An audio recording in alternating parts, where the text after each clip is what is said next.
يا سلام بعض البشر ودك حدود المعرفة معهم سلام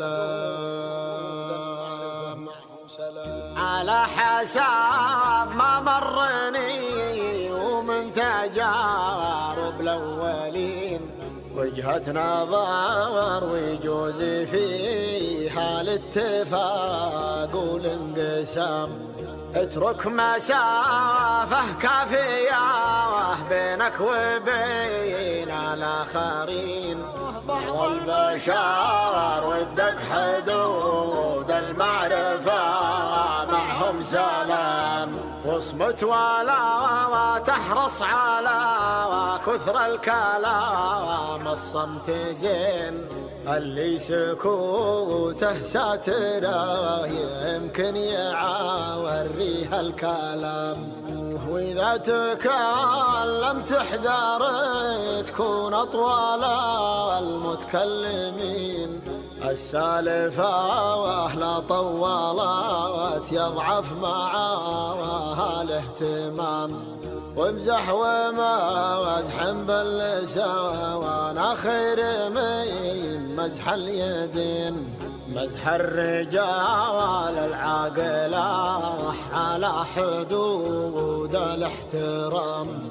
واضحك ولا تضحك برفع الصوت. رفع الصوت شيء من الآداب والذوق عند الضحك يحكم بابتسام.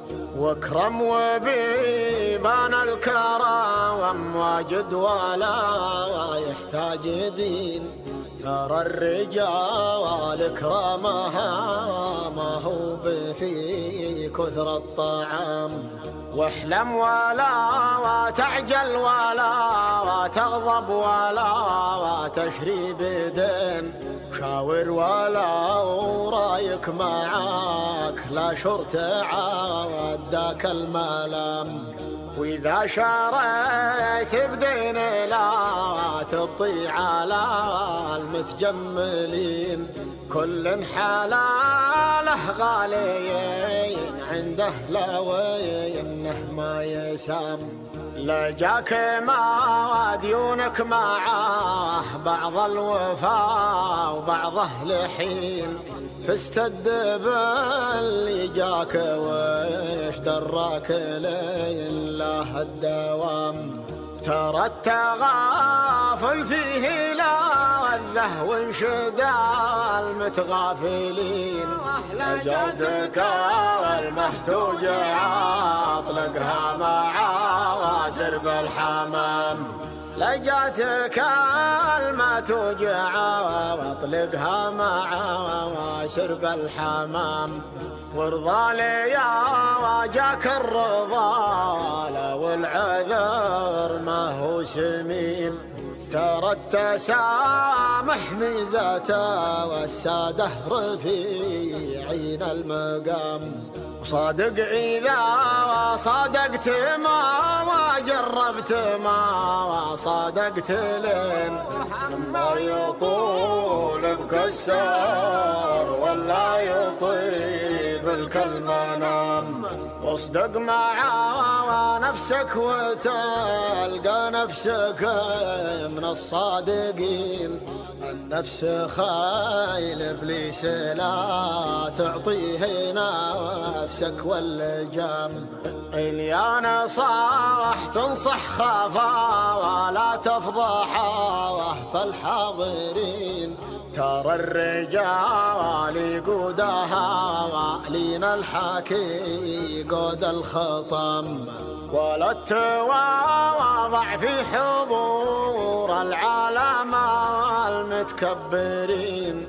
تعامل بنفس الطريقة معهم ونفس النظام. واخلاقك وتواضعك عامل بها والمتواضعين. نصف الآداب مجاملة وجامل ولا تجامل لئام. وإذا تسولف عن طموحاتك مع المتفرغين وكأنك تسولف للنصارى في الحلال وفي الحرام. والعمر ما هو فرصة وحده ولا هو بفرصتين، ما كل ما طلع شمس لك فرصة وخطوة للأمام. هذا ولا زلنا تعاون من الليالي والسنين، والعلم خير من الجهال